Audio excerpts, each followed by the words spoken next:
হয়ে দেশের হিফজখানাগুলো সরকার চালু করে দিয়েছে। সরকারের এই শুভ উদ্যোগকে আমরা ধন্যবাদ জানাই, তাদের জন্য দোয়া করি। এভাবে যদি ইসলামের পক্ষে সরকার কাজ করে সবসময় দোয়া পাবে, ভালোবাসা পাবে। জোরে বলুন ঠিক কিনা? বামপন্থীরা নারাজ হয়ে গিয়েছিল, তারা মাঝে মাঝে কলাম লিখেছে, মাদ্রাসার মধ্যে ছোট্ট ছোট্ট ছেলে মেয়েরা লেখাপড়া করে, এদেরকে মাদ্রাসাগুলো খুলে দেওয়া হয়েছে লকডাউনের সময়। গোটা দেশের মধ্যে এরাই তো করোনা দিয়ে ভরে ফেলবে, দেশের মধ্যে ভাইরাস ছড়ায় যাবে। এবার গুড নিউজটা শোনেন, করোনা শুরু হয়ে গেল, 6টা মাস আবার হয়েছে। 2020 সাল শেষ হয়ে 2021 সালের আজকে কয় তারিখ? 6 তারিখ। মজার ব্যাপার হচ্ছে, জাতির সকল মানুষের জন্য সর্বশ্রেষ্ঠ গুড নিউজ হচ্ছে 2020 সনে একজন মাদ্রাসার ছাত্র, একজন শিক্ষক, একজন ছাত্রী এই রোগে আক্রান্ত হয় নাই। আল্লাহু আকবার বলেন। এজন্য আমি আমার ভাষায় বলি, মসজিদের ইমাম আক্রান্ত হলেন না, মুয়াজ্জিন আক্রান্ত হন নাই। মাদ্রাসার মধ্যে লক্ষ লক্ষ ছাত্র লেখাপড়া করেছে, আক্রান্ত হয় নাই। কারণটা শোনেন, তারা তো মাস্ক পরে নাই, হ্যান্ড স্যানিটাইজার তারা ব্যবহার করে নাই, নিরাপদ দূরত্ব তারা বজায় রাখেন, এই সোশ্যাল ডিস্টেন্স বজায় রাখলো না। তাহলে তারা এই রোগ থেকে বাঁচলেন কিভাবে? এই রোগ থেকে সাহায্য প্রাপ্ত কেমনে হলেন শোনেন।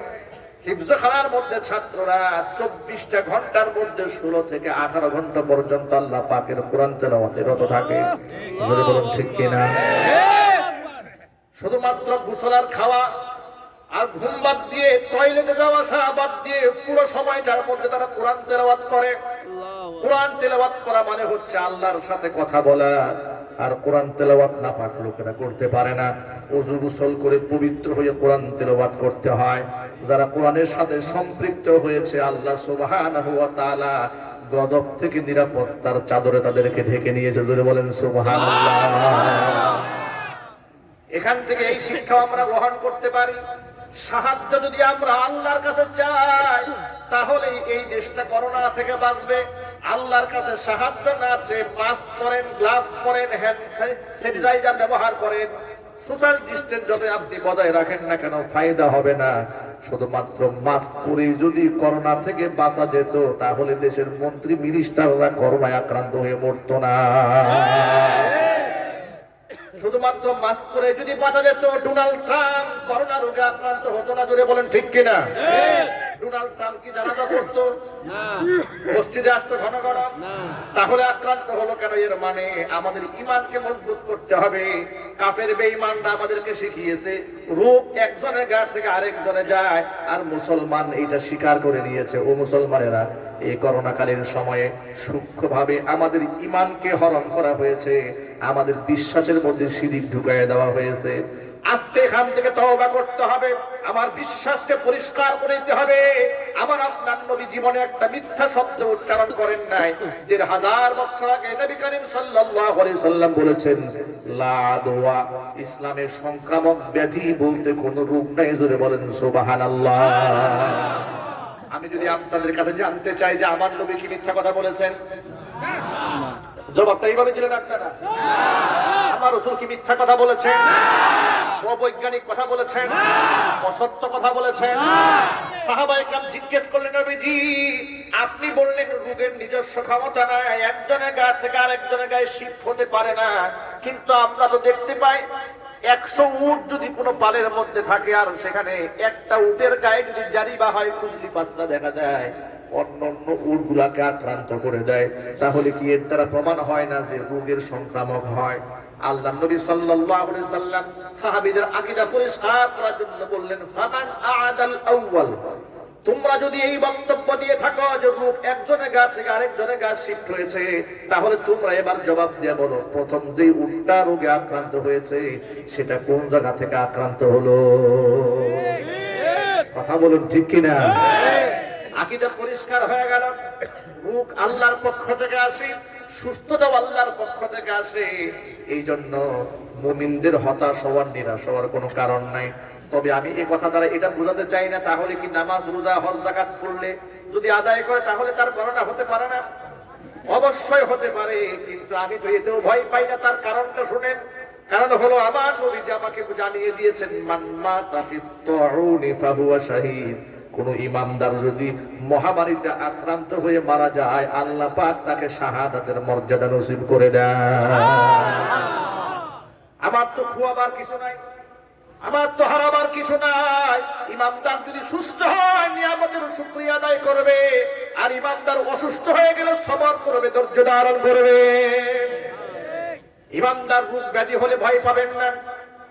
জ্বর হলে, কাশি হলে, ঠান্ডা হলে, ক্যান্সার হলে আল্লাহকে গালমন্দ করবেন না। অনেক লোকেরা বলে হুজুর এত নামাজ পড়ি, এত রোজা করি, এত সত্য কথা বলি, যত মুসিবত আর বালা মুসিবত সব আমার কাঁধেই চাপে, আল্লাহকে আমাকে পছন্দ করে না। ওই যে পাশের বাড়ির বেটা সুদ খায়, ঘুষ খায়, মিথ্যা কথা বলে, ওর ব্যবসায় কত উন্নতি, প্রত্যেক বছর বিল্ডিং এর একটা করে ছাদ বানায়, আছে না নাই? আরো জোরে আছে। জবরদখল করে, একজনকে হত্যা করে, গড়ি দখল করে এমন লোক আছে, তারা বলে আল্লাহ আমারে খুব ভালোবাসে, আছে না নাই? জোরে আছে। আল্লাহ আমাকে খুব পছন্দ করে। পছন্দ যদি না করে এত টাকার মালিক হলাম কেন, বিল্ডিং এর মালিক হলাম কেন? সকল ভাইদের জন্য এই কথার অ্যানসারটা শুনেন। ১৫০০ বছর আগে নবী করিম সাল্লাল্লাহু আলাইহি ওয়াসাল্লাম বলেছেন, মান আরাদাল্লাহু বিখাইরিন, আল্লাহ পাক যার কল্যাণ চান, আল্লাহ সুবহানাহু ওয়া তাআলা ফাআজ্জালা লাহুল উকুবাতা ফিদ দুনিয়া, দুনিয়াতে মানবীয় ত্রুটি বিচ্যুতি যা বান্দা করেছে, যত মানুষ এখানে এসেছে না, আপনারা বলেন আমাদের জীবনে গুনাহ আছে না নাই? আছে। নাকি ফেরেশতা কেউ আছে এখানে? আছে। 70-80 রাকাত নফল নামাজ পড়েন দৈনিক, কেউ আছে নাকি এখানে? আমার জানা মতে নাই। জাতীয় বড় বড় বুজুর্গ ইদানিং পাওয়া যাচ্ছে, জাতির বড় বড় বুজুর্গ প্রতিদিন 70-80 রাকাত নফল নামাজ পড়ে, তাহাজ্জুদের নামাজ পড়ে, আবার মাঝে মাঝে গভীর রজনীতে ড্রাম বাজিয়ে বাজিয়ে তাহাজ্জুদে ডাকেন, সুযোগ পেলে আবার পূজাও করেন। এরকম বুজুর্গ দেশে ইদানিং দেখা যাচ্ছে কিনা? আরো জোরে বলতে হবে, আছে না? আর আলেমদেরকে হুমকি ধামকি দিয়ে কথা বলেন, গুন্ডাদের ভাষায়, সন্ত্রাসীদের ভাষায়। ভাইরা, আলেমরা কি সন্ত্রাসী? না। আলেমরা কি গুন্ডা? না। তাহলে আপনারা গুন্ডার ভাষায় কথা বলেন কেন? আলেমদের সাথে বেয়াদবিমূলক শব্দ বলেন কেন? আমরা প্রতিবাদ করলে আমাদের ব্যাপারে বলে যে আমরা উস্কানিমূলক কথা বলি। আমরা কি উস্কানিমূলক কথা বলি? আমরা কি বলেছি কারো হাত ভেঙে দেব, কাউকে পানিতে ভাসায় দেব, কাউকে দেশ থেকে বের করে দেবো? এগুলো আমরা বলেছি? এগুলো যারা বলে তারা হয়ে গেল শান্তিকামী, আর হুজুররা হয়ে গেল সন্ত্রাসী। আহারে কপাল পোড়া মুসলমান। মুসলমানরা শুনে রাখেন, যত মানুষ আমরা এখানে এসেছি, আমাদের প্রত্যেকের জিন্দেগিতে কম বেশি গুনাহ আছে না নাই? আছে। সগীরা কবিরা জাহিরি বাতিনি, ইচ্ছায় অনিচ্ছায় গুনাহ আমাদের আছে। একমাত্র নবীদের কোনো গুনাহই ছিল না, নবীগণ ছিলেন বেগুনাহ মাসুম। জোরে বলেন সুবহানাল্লাহ। নবীদেরকে সাহায্য করেছেন কে? আল্লাহ। বেগুনাহ মাসুম রেখেছেন কে? আল্লাহ। একটা দলিল আপনাদের সামনে আমি পেশ করি। আল্লাহ রাব্বুল আলামিন বলছেন, ওয়া রাওয়াদাতুহুল্লাতী হুয়া ফী বাইতিহা আন নাফসিহি ওয়া গাল্লাকাতিল আবওয়াবা ওয়া ক্বালাত হাইতা লাক ক্বালা মাআযাল্লাহ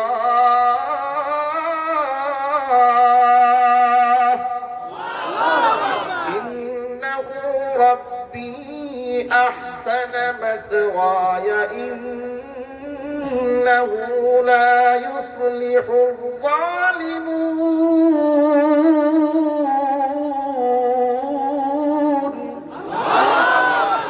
আল্লাহ পাক বলেন, যে মহিলার ঘরে আমার নবী ইউসুফ আলাইহিস সালাতু ওয়াস সালাম ছিলেন, সেই মহিলা তাকে আত্মসংবরণ করতে যেন না পারে, তাকে ফুসলিয়েছে, বারংবার তাকে ওয়াসওয়াসা দিয়েছে, তাকে নিজের প্রতি আকর্ষণ করেছে। চলে বলে কলে কৌশলে কোনোভাবেই যখন পারেনি, তখন সে একটা কৌশল অবলম্বন করলো।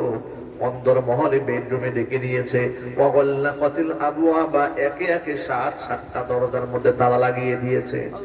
ওয়াগাল্লাকাতিল আবওয়াব, যৌন উত্তেজক পোশাক পরে আমার নবী ইউসুফকে, একজন জওয়ান, একজন নিষ্পাপ নবীকে ডেকে বলেছে, হায় তালাক ইউসুফ, আমার কাছে আসো। নিজের হীন স্বার্থকে চরিতার্থ করার জন্য চেষ্টা করেছে। ইউসুফ আলাইহিস সালাতু ওয়াস সালাম এই কঠিন পরিস্থিতির মধ্যে সাহায্য চাইলেন কার কাছে? আল্লাহর কাছে। তিনি বললেন ক্বালা মাআদাল্লাহ, আমি আল্লাহর কাছে আশ্রয় চাই, ইন্নাহু রাব্বি আহসানা মাসওয়ায়া, তিনি আমার রব, তিনি আমার এই সুন্দর থাকা খাওয়ার ব্যবস্থাপনা করে দিয়েছেন। আজকে যদি আমি এই অপকর্ম করে ফেলি তাহলে তো আমি জালেম হয়ে যাব। ইন্নাহু লা ইউফলিহু যালিমুন, আর জালেম কোনদিন সফল কাম হতে পারে না। ভাই আমার, আল্লাহ রাব্বুল আলামিন এর পরে আয়াতে বলেন ওয়ালাকাদ হাম্মাত বিহি ওয়া হাম্মা বিহা লাউলা আরওয়া বুরহানা রাব্বিহি। একটুখানি বোঝার চেষ্টা করে আল্লাহ পাক এই আয়াতে কি বলছেন। ওয়ালাকাদ হাম্মাত বিহি, এই মহিলা তো চূড়ান্ত পর্যায়ে সিদ্ধান্ত নিয়েই ফেলেছে অপকর্ম করা। ওয়া হাম্মা বিহা, নবী ইউসুফ মন থেকে এটা গ্রহণ করেই ফেলতো, লাউলা আরআ বুরহানা রাব্বিহি, যদি তার রবের নিদর্শন চোখ দিয়ে দেখতে না পেত। ভাইরা আমার, বুঝার চেষ্টা করেন, আল্লাহ বলছেন আমার নিদর্শন যদি ইউসুফ তার চোখ দিয়ে না দেখতো। ইউসুফও তো রক্তে মাংস করা মানুষ, কথা বলুন ঠিক কিনা? নাকি নবীগণ ফেরেশতা ছিলেন? না। তাদের মধ্যে প্রেম ভালোবাসা আছে না নাই? আছে, সব ছিল। আল্লাহ পাক তাদেরকে নিয়ন্ত্রণ করার ক্ষমতা দিয়েছিলেন, সাহায্যকে করেছেন আল্লাহ। আল্লাহ পাক বলেন ওয়া হাম্মা বিহা লাউলা আরআ বুরহানা রাব্বিহি, যদি তার রব আমি আল্লাহর নিদর্শন চোখের সামনে দেখতে না পেত তাহলে অবশ্যই ইউসুফ এই ব্যাপারে সংকল্প করেই ফেলতো। ভাইরা আমার, এইভাবে প্রত্যেকটা নবীকে আল্লাহ পাক আপন কুদরতে হেফাজত করেছেন বলে সমস্ত নবীরা বেগুনাহ মাসুম, কোনো সন্দেহ নাই। কিন্তু নবীগণ ছাড়া পৃথিবীতে যত মানুষ এসেছে, একদম সাহাবায়ে কেরাম থেকে শুরু করে আজ পর্যন্ত যত মানুষ দুনিয়াতে এসেছেন, সমস্ত মানুষের আমলনামার মধ্যে কম বেশি গুনাহ আছে না নাই? কোরআন মাজিদের একটা আয়াত যখন নাযিল হলো, মাইয়ামাল সুআন ইউজযা বিহি, আল্লাহ পাক এই আয়াতের মধ্যে বলছেন মাইয়ামাল সুআন, কেউ যদি একটা গুনাহ করে, ইউজযা বিহি, তার বদলা তাকে পেতেই হবে। একটা গুনাহ করলে বদলা আল্লাহ পাক দেবেন। এই কথাটা কি সহজ কথা? না। কথা বলেন, এই কথাটা কি সহজ? না। একটা গুনাহ হয়ে গেলে আল্লাহ পাক তার বদলা দেবে, এটা যদি হক হয় আর এ কথার বাস্তবতা যদি পরিলক্ষিত হয় তাহলে আমাদের বাঁচার কোনো উপায় আছে? যদি বলেন, এই আয়াতটা যখন নাজিল হলো, আল্লাহর রাসূলের জবান থেকে যখন হযরত আবু বকর সিদ্দিক রাদিয়াল্লাহু তাআলা আনহু শুনতে পেলেন, আবু বকর বলেন আমি এতটা ভয় পেলাম, আমার কাছে মনে হলো আমার পিছনের মেরুদণ্ডটা ভেঙে চুরমার হয়ে যাচ্ছে। আমি আর সহ্য করতে না পেরে পুরি দিয়ে দাঁড়ালাম। আমার এই অবস্থা দেখে আল্লাহর হাবিব আমাকে বললেন, কি হয়েছে আবু বকর, আপনি এমন করছেন কেন? আবু বকর বলেন, নবীজি আমার বড় ভয় লাগছে। আল্লাহ পাক বললেন, গুনাহ যদি হয়ে যায় বদলা আল্লাহ পাক নেবেন। আমরা তো মানুষ, আমাদের তো গুনাহ আছে। কি অবস্থা হবে আমাদের? কি জবাব দেব আল্লাহর কাছে? কি অবস্থা আমাদের হবে? এই কথাটা শোনার পরে নবী করিম সাল্লাল্লাহু আলাইহি সাল্লাম আবু বকরকে বলেন, আবু বকর শোনেন, আপনি কি হুসত খান না? আবু বকর বলেন, নবীজি আমি তো হুসত খাই। আপনি কি পেরেশান হন না? কখনো বলে পেরেশান হয়ে যায়। দুঃখ পান না মনে? হ্যাঁ দুঃখ পাই। বেদনা হয় না? বেদনা হয়। আল্লাহর হাবিব বলেন, আপনার ভয়ের কোনো কারণ নাই। আপনি যে হুসট খান, আপনি যে দুঃখ পান, আপনি যে পেরেশান হয়ে যান, আপনার হুসট খাওয়া, পেরেশান হয়ে যাওয়া, দুঃখ পাওয়ার বিনিময়ে আমলনামার মধ্যে যত গুনাহ আছে সমস্ত গুনার আল্লাহ পাক কাফারা করে দেয়। ভাইরা আমার, কি মজার কথা! এই জন্য আমি সব সময় ভাইদেরকে বলি, ভাইরা আমার, নিরাশ হবেন না, হতাশ হবেন না। রোগ যদি আসে, বেদনা যদি আসে, কষ্ট যদি হয়, আপনি মনে মনে ভাববেন এই কষ্টের বিনিময়ে আল্লাহ পাক আমাকে গুনাহ থেকে মুক্ত করে দিচ্ছেন। জোরে বলুন সুবহানাল্লাহ। এই জন্য যত ভাইরা এখানে এসেছেন, মা বোনেরা এসেছেন, আল্লাহর নবী সাল্লাল্লাহু আলাইহি সাল্লাম বলেছেন, আশাদুল বালাই আল আনবিয়া সুম্মাল আমসাল ফাল আমসাল। দুনিয়ার মধ্যে সবচেয়ে বেশি মুসিবতের সম্মুখীন হয়েছেন নবীগণ। সুম্মাল আমসাল ফাল আমসাল, এরপরে নবীদের সাদৃশ্যতা আমলের দিক থেকে, আখলাকের দিক থেকে যে যত বেশি গ্রহণ করবে তত বেশি মুসিবতের সম্মুখীন সে জমিনের মধ্যে হবে। যদি বলেন সুবহানাল্লাহ। নবীগণ জেল খেটেছেন, নবীগণ দেশান্তরিত হয়েছেন, নবীগণকে শহীদ করা হয়েছে, নবীদের মাথাকে কোরাত দিয়ে চিরে দ্বিখণ্ডিত করে ফেলা হয়েছে। কথা বলেন ঠিক কিনা? নবীদেরকে এভাবে কষ্ট দেওয়া হয়েছে, এমনকি আমাদের নবী, কলিজার নবী, বিশ্ব নবী, মানবতার নবী, গোটা পৃথিবীর সমস্ত মানুষের জন্য আদর্শ, গোটা জগৎবাসীর জন্য রহমত, নবীনা মুহাম্মদ রাসূলুল্লাহ সাল্লাল্লাহু আলাইহি ওয়াসাল্লাম, যার চেয়ে উত্তম আদর্শের নমুনা পৃথিবীতে কারো মধ্যেই নাই। আল্লাহ নবীর ব্যাপারে আল্লাহ নিজে সার্টিফিকেট দিয়েছেন। আল্লাহ পাক বলেছেন, ওয়া ইন্নাকা লাআলা খুলুকিন আযীম। নবীজি আপনি মহান চরিত্রের উপর প্রতিষ্ঠিত আছেন, এইভাবে চরিত্রের সার্টিফিকেট দিয়েছেন স্বয়ং আল্লাহ। যে নবীর আমলনামার মধ্যে কোনো গুনাহ নাই বলে কোরআন স্বীকৃতি দিয়েছে। আল্লাহ পাক বলেন, ইন্না ফাতাহনা লাকা ফাতহাম মুবিনা লিয়াগফির লাকাল্লাহু মা তাকদ্দামা মিন যামবিকা ওয়া মা তাআখার ওয়া ইউতিম্মা নি'মাতাহু আলাইকা ওয়া ইয়াহদিয়াকা সিরাতাম মুস্তাকিমা। আল্লাহ পাক নবীর পূর্বাবর সমস্ত গুনাহ মাফ করে দিয়েছেন। জোরে কোন সুবহানাল্লাহ। সেই নবীজি এত বেশি পেরেশান হয়েছেন, এত বেশি কষ্ট পেয়েছেন, এত বেশি রক্তাক্ত হয়েছেন, তামাম পৃথিবীর সমস্ত নবীদের কষ্ট এক পাল্লায় দিলে আমার নবীজির কষ্ট পেয়েছেন তার বরাবর হবে না। ভাইরা আমার, আল্লাহর হাবিব সাল্লাল্লাহু আলাইহি সাল্লামকে লোকেরা কত কষ্ট দিয়েছে, মিথ্যাবাদী বলেছে। সেই লোকটাকে, যিনি জীবনে একটা মিথ্যা শব্দ মুখ থেকে যার উচ্চারিত হয় নাই, সেই লোকটাকে লোকেরা পাগল বলে গালি দিয়েছে। যে লোকটা গোটা বিশ্বের মানুষের জন্য অনুপম আদর্শ। জোরে বলেন সুবহানাল্লাহ। পাগলের গায়ে থেকে দুর্গন্ধ আসে, আমার নবীর গা থেকে কি দুর্গন্ধ আসতো? জোরে বলেন। পাগলের কাপড়ে ঠিক থাকতো না, আমার নবী কি এরকম ছিলেন? আমার নবীর চেহারা এত সুন্দর ছিল। আল্লাহ নবী সাল্লাল্লাহু আলাইহি সাল্লামের সাথে হযরত জাবের রাদিয়াল্লাহু তাআলা আনহু বলেন, হুজুরের সাথে মুসাফা করেছি, ঘন্টার পর ঘন্টা হাত থেকে মিশকের ঘ্রাণ বের হয়েছে। এমনকি নবীর গা থেকে ঘাম বের হয়েছে। সাহাবায়ে কেরাম বোতলের মধ্যে সংগ্রহ করেছেন। হযরত আনাস রাদিয়াল্লাহু তাআলা আনহুর মা নবীজির গায়ের ঘাম বোতলের মধ্যে সংগ্রহ করেছে। গায়ের ঘামের ঘ্রাণটা এত সুন্দর ছিল, আবু বকর চেয়েছে তার কাছে, ওমর চেয়েছে তার কাছে, বলে না আবু বকর তোমাকেও দেওয়া যাবে না, ওমর তোমাকেও দেওয়া যাবে না, এই ঘামটা দুনিয়াতে আমি ব্যবহার করব না। আমি যখন জমিন থেকে বিদায় হয়ে যাব, আমি আমার সন্তানদেরকে বলে যাব আমার কাফনের কাপড়ের উপর নবীজির গায়ের ঘামটা যেন সুগন্ধি হিসেবে ছিটিয়ে দেওয়া হয়। মুসলমান ভাইরা আমার, এমন পবিত্র একটা মানুষকে ওরা পাগল বলে গালি দিয়েছে, এমন একটা পবিত্র মানুষকে ওরা মিথ্যাবাদী বলেছে, এমন একটা পবিত্র মানুষের মাথার মধ্যে পাথর মারার জন্য কাফেররা পাহাড়ের উপর থেকে পাথর নিয়ে দাঁড়িয়ে থেকেছে, এমন একটা মানুষকে কষ্ট দেওয়ার জন্য ইহুদিরা হুজুরকে তাবিজ করে 6টা মাস পর্যন্ত তার মাথার মধ্যে যন্ত্রণা সৃষ্টি করে রেখে দিয়েছে। কাফেররা তো আমার নবীকে বলেছে, ও মুহাম্মদ তুমি শুধু ইসলামের দাওয়াত দাও, বন্ধ করে দাও, তুমি আমাদের কাছে চাওটা কি? তুমি যা চাও তাই তোমাকে দেওয়া হবে। তুমি যদি চাও মক্কা মদিনার গোটা আরবের মধ্যে সবচেয়ে সুন্দরী মেয়েটাকে তুমি স্ত্রী হিসেবে পেতে চাও, তাতেও আমরা তোমাকে ব্যবস্থা করে দেব। তুমি যদি মক্কা মদিনার লিডার হতে চাও, সেটাও আমরা তোমাকে বানায় দেব। তুমি যদি সমস্ত সম্পদ চাও, তোমাকে রাশি রাশি ধন সম্পদ দেব, শুধু কাজ করবা একটা, ওই ইসলামের তাওহীদের দাওয়াত বাদ দিয়ে আমরা যে মতাদর্শ মানি তার সাথে একাকার হয়ে যাও। আল্লাহর হাবিব কি জবাব দিয়েছিলেন শোনেন। আল্লাহর নবী বলেছিলেন, তোমরা এতক্ষণ পর্যন্ত যা প্রস্তাব দিয়েছো সব তো তোমাদের দ্বারা সম্ভব।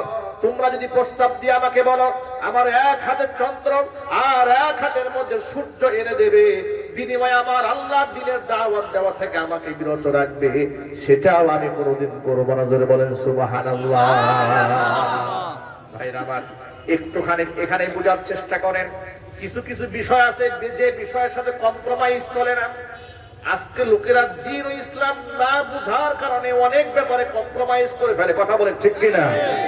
যেমন তাওহীদ এবং শিরক, শিরকের সাথে যারা তাওহীদ পন্থী আল্লাহর একাত্মবাদী বিশ্বাসী, তাদের কি কোনো কম্প্রোমাইজ আছে নাকি? দ্বিমত আছে? আপনারা এভাবে জবাব দিলে কিন্তু আমি কথা বলবো না। আমার কথা বুঝতে কষ্ট হচ্ছে আপনাদের? না। এই মাইক ম্যান সাউন্ড ঠিক করেন, ভিতরে এই সাইডে সাউন্ড কম হচ্ছে। আমি সরে গেলেই সাউন্ড হয় না, আপনি খেয়াল করতেছেন না? এটা পাবলিক চেহারা দেখে বুঝতে পারতেছি তারা খুব কষ্ট করে কথা শুনতেছে। সাউন্ড ঠিক করে। আপনারা বলেন কিছু কিছু বিষয় আছে কম্প্রোমাইজ করা যায় না, আছে না নাই? আরো জোরে বলতে হবে, কম্প্রোমাইজ করা যায় না। এবং এটা যুগ যুগ ধরে লোকেরা এই নীতির উপর অটল আছে। যেমন বাংলাদেশের একটা সীমারেখা আছে। কোন ব্যক্তি যদি বাংলাদেশের মাটিতে পাকিস্তানের পতাকা সংসদের সামনে উড়ায়, এদেশের জনগণ কি কম্প্রোমাইজ করবে? জবাব কিন্তু এভাবে পাইবে না। সবাইকে বলতে হবে, এটা কি কম্প্রোমাইজ করার সুযোগ আছে?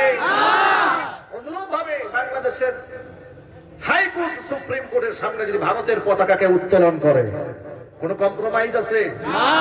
কেন? 30 লক্ষ শহীদের রক্তের বিনিময়ে দেশ স্বাধীন হয়েছে, কথা বলেন ঠিক কি? পরাধীনতার শৃঙ্খলে আমরা আবদ্ধ হতে চাই না, কথা বলুন। দেশের ক্ষেত্রে এতটুকু নীতি আপনারা অবলম্বন করেন। কোন ব্যক্তির দেশদ্রোহী কাজ করে রাষ্ট্রীয় আইনে তার সাজা আছে না নাই? বিরাট ধরনের সাজা রয়েছে। এটা যদি দুনিয়ার ক্ষেত্রে বুঝে থাকেন তাহলে আখিরাতের ক্ষেত্রে বুঝেন। কিছু কিছু বিষয় আছে যে বিষয়ের ক্ষেত্রে কম্প্রোমাইজ চলে না। তাওহীদ এবং শিরক। শিরক হচ্ছে এমন একটা অপরাধের নাম যে অপরাধের সামনে মুসলমান জেনে শুনে বুঝে ইচ্ছায় অনিচ্ছায় যে কোনোভাবেই যদি কেউ শিরকের মধ্যে মুবতালা হয়ে যায়, সেই ইসলামের গণ্ডি থেকে বের হয়ে যায়। এটা এমন একটা দেয়াল, এমন একটা সীমারেখা এটা। এজন্য তাওহীদের সাথে শিরকের দূরত্ব তেমন রাতের আধার আর দিনের আলোর সাথে দূরত্ব যেমন, জমিনের সাথে আসমানের দূরত্ব যেমন, তাওহীদ আর শিরকের সাথে দূরত্ব তেমন। শিরক যারা করে তাদের বিশ্বাস হচ্ছে আল্লাহর সাথে আরো অনেক কিছু শরীক আছে। আর যারা একত্ববাদী বিশ্বাস করে তারা বিশ্বাস করে আমার স্রষ্টা, আমার রব কজন, আমার হায়াতের মালিক কে, মৌতের মালিক কে, রিজিক দেওয়ার মালিক কে, রিজিক সিনাই নেওয়ার মালিক কে, বরকত দেওয়ার মালিক, নেওয়ার মালিক, জীবন দেওয়ার মালিক, নেওয়ার মালিক। তিনি কজন? এক এবং একক, তিনি আমার আল্লাহ। এটা হচ্ছে আমার তাওহীদ, এটা আমার কি? তাওহীদ। বিশ্বাস।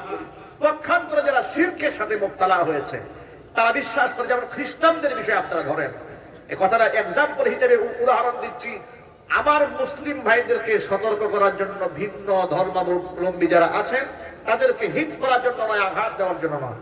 খ্রিস্টানরা বিশ্বাস করে ঈসা আলাইহিস সালাতু ওয়াস সালাম আল্লাহ পাকের ছেলে।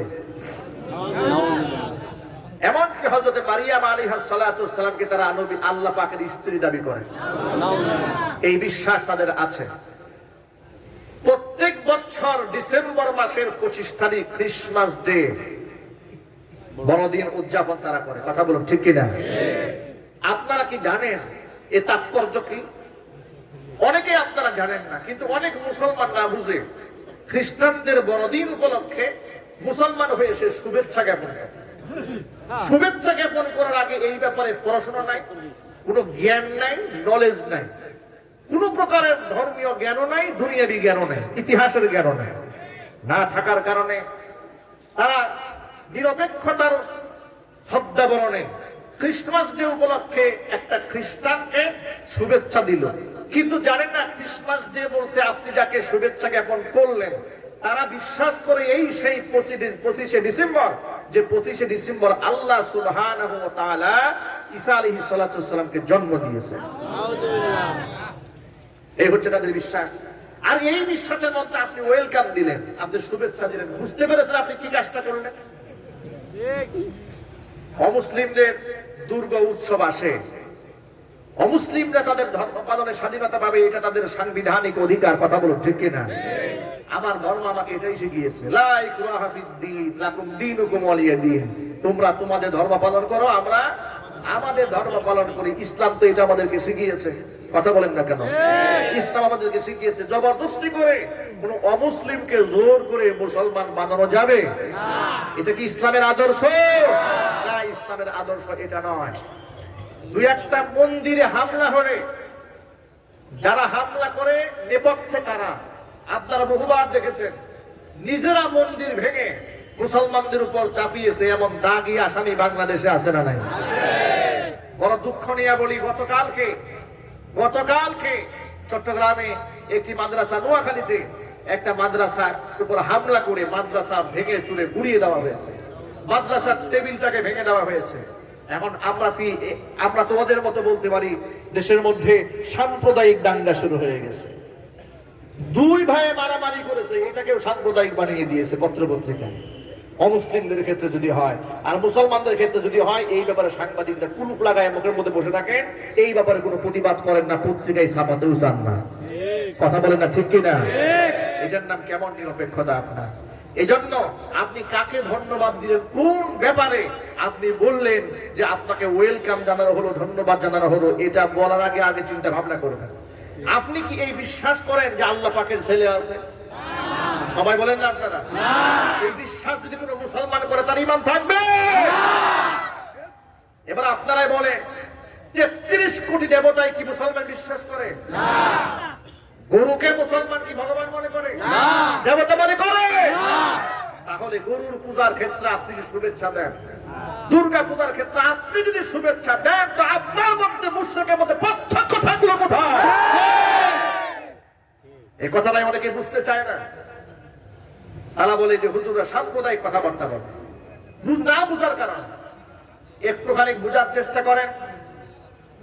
আপনি অসাম্প্রদায়িক চেতনার নামে যে কাজটা করতে চান, এই কাজটা আবু জেহেল করতে চেয়েছিল, এই কাজটা উতবা সাইবা করতে চেয়েছিল। তারাও বলেছিল, মুহাম্মদ তোমার মাঝে আমাদের মাঝে ঝগড়া তো নাই, জায়গা জমি নিয়ে বলে না, মারামারি নাই, কাটাকাটি নাই, হানাহানি নাই, শুধুমাত্র আদর্শগত একটা বিষয় আছে। বলে হ্যাঁ, তাহলে একটা কাজ করি, আমাদের মধ্যে দ্বন্দ্ব যেন না থাকে, মিলেমিশে আমরা মক্কায় থাকতে চাই। নবী বলেন সেটা তো আমিও চাই, কিন্তু কিভাবে থাকা যায়? প্রস্তাবটা হলো, শোনো, মাঝে মাঝে তুমি তোমার সাহাবীদেরকে নিয়ে আমাদের পূজা মণ্ডপে একটু আসবা, একটুখানি দোয়া কদম দিয়ে যাইবা, এখানে এসে ফুল টুল দিয়ে যাবে, আর আমরা সকল মুশরিক যারা আছি, লাতুজ্জা মানাতের গোলাম যারা আছি, মাঝে মাঝে তোমাদের সাথে মসজিদে গিয়ে তোমার আল্লাহর দুই একটা সেজদা দিয়ে আসবো। সমান সমান হয়ে গেল, সমান সমান হয়ে গেল, ব্যাস ভেদাভেদ থাকলো না। এই প্রস্তাব তো 1000 বছর আগে আবু জেহেল দিয়েছে, যেটা বর্তমানে সবাইয়ের বুদ্ধিজীবীরা দেয়। কথা জুড়ে বলতে হবে, ঠিক কি?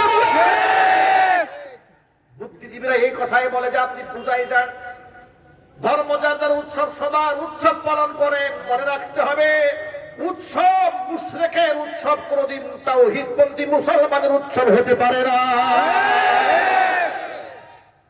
এ কথার সাথে কোনো কম্প্রোমাইজ নাই। এ কথার সাথে যদি আমাকে জবাই করেন, আমি একমত হতে পারবো না, কম্প্রোমাইজ করতে পারবো না। এটা আবু জেহেল চেয়েছে, উতবা সাইবা, ওয়ালিদ ইবনুল মুগীরা তারা চেয়েছিল। আল্লাহর নবী এই ক্ষেত্রে কম্প্রোমাইজ করতে পারেন নাই বলে দেশান্তরিত হয়েছে। আমরা সেই নবীর উম্মত, জুড়ে বলেন ঠিক কিনা? আরো জোরে বলতে হবে, ঠিক কিনা? মুসলমান ভাইরা আমার, এই জন্য আমরা গোলাম কার? আমরা গোলাম কার? আল্লাহ পাক আমাদেরকে হুকুম দিয়েছেন একমাত্র আল্লাহর গোলামি করতে, আল্লাহ পাকের দাসত্ব করতে, আর কারো গোলামি করা যাবে না। আর আল্লাহ পাকের গোলামি করতে হলে দেখবেন অনেক লোকেরা নারাজ হয়ে যাবে, কষ্ট পাবে, তাই বলে ঘাবড়াবার কোনো কারণ নাই।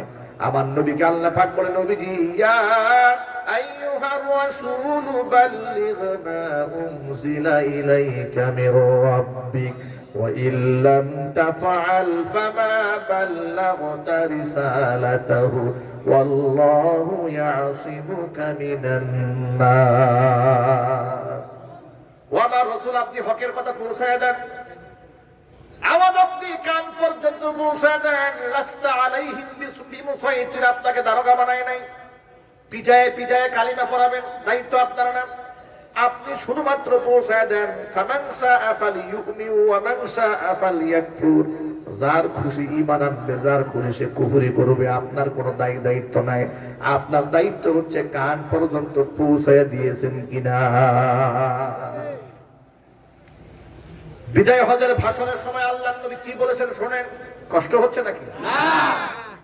বিদায় হজের ভাষণের সময় আল্লাহর হাবিব সোয়া লক্ষ সাহাবীর সামনে দাঁড়ায় বললেন, সাহাবীরা, আলা হাল বাল্লাগতু রিসালাতি, তোমরা আমার কথার সাক্ষী দাও, আমি কি আমার রিসালাতের দায়িত্ব তোমাদের কাছে পৌঁছে দিয়েছি? সোয়া লক্ষ সাহাবীর সামনে সাহাবায়ে কেরাম এক বাক্যে বলেন, বালা ইয়া রাসূলুল্লাহ, ও আল্লাহর নবী, আমরা সাক্ষী আপনি আপনার রিসালাতের দায়িত্ব পূর্ণ করেছেন। জোরে বলুন সুবহানাল্লাহ। সাহাবায়ে কেরাম যখন সাক্ষী দিলেন, আল্লাহর নবী আকাশের দিকে ইঙ্গিত করে শাহাদাত আঙ্গুলি দিয়ে বললেন, রব্বুল আলামিন, আল্লাহুম্মা ফাশহাদ, আল্লাহুম্মা ফাশহাদ, আল্লাহুম্মা ফাশহাদ। আল্লাহ তুমি সাক্ষী হও, তুমি সাক্ষী হয়ে যাও, তুমি সাক্ষী হয়ে যাও, আমি আমার নবুয়তের, আমি আমার রিসালাতের কোনো কিছু গোপন রাখি নাই, সব কিছু উম্মতের কানে পৌঁছায়া দিয়েছি। এখান থেকে আরেকটা মেসেজ আপনারা গ্রহণ করেন, শরীয়তে ইসলামের দ্বীনের গোপন কোনো কথা নাই যা উম্মত জানতে পারবে না, গোপন কোনো রহস্য নাই। আজকে সমাজের মধ্যে ভণ্ড পীর, ভণ্ড ফকির আছে না নাই? আছে। ভণ্ড ওলি দরবেশ আছে না নাই? আছে। পীরের নামে ভণ্ডামি, মুরিদের টাকা নিয়ে পেট বানিয়েছে 10টা তরমুজের সমান। জোরে কোন ঠিক কিনা? নামাজ নাই, রোজা নাই, পরকালের চিন্তা নাই, পায়ের মধ্যে আঙ্গুল চুষে, আঙ্গুল চুষতে চুষতে পীর সাহেবের নখ পর্যন্ত খেয়ে ফেলেছে। জোরে জোরে বলেন নাউজুবিল্লাহ। আমার ইসলাম কি এত নোংরা নাকি? ইসলাম কি এত অপবিত্র নাকি? পীর সাহেব গোসল করে, গোসল করা পানি এখনো পর্যন্ত চিটাগাঙে কিনতে পাওয়া যায়। পীর সাহেবের গোসল করা পানি বোতলে বোতলে কিনে মুরিদরা খায়। এটার নাম ইসলাম? ইসলাম কি এত নোংরা? যে ইসলামের পবিত্রতাকে ঈমানের অঙ্গ বানিয়ে দেওয়া হয়েছে। আত-তুহুরু শাত্রুল ঈমান, পবিত্রতা হচ্ছে ঈমানের অঙ্গ। আর সেখানে পীর সাহেবকে গোসল করায়, যে গোসল করা পানি বোতলে ভরে খাচ্ছে আর তাসাউফ গ্রহণ করছে। ভাইরা আমার, এই সমস্ত নোংরামির কোন স্থান ইসলামে নাই। আমরা যখন ওদেরকে নিষেধ করি, ভাই আঙ্গুল চুষবেন না, পীরের কদমে সিজদা দিবেন না, মসজিদে যান, নামাজ পড়েন, আল্লাহকে ডাকেন, আল্লাহ পাক শুনবে, কথা যখন আমরা বলি, মুরিদরা আমাদের কি জবাব দেয় শোনেন। তারা বলে, আপনার শরীয়তের হুজুর মারিফত বুঝবেন না। আছে না নাই? বলে এটা মারিফতের গোপন রহস্য, এটা বিরাট গোপন ব্যাপার। 30,000 জাহিরি কালাম আর 60,000 বাতিনি। এটা গোপন ব্যাপার, গোপন কথা সবাই জানে না, এটা মারিফতের হুজুররা জানে।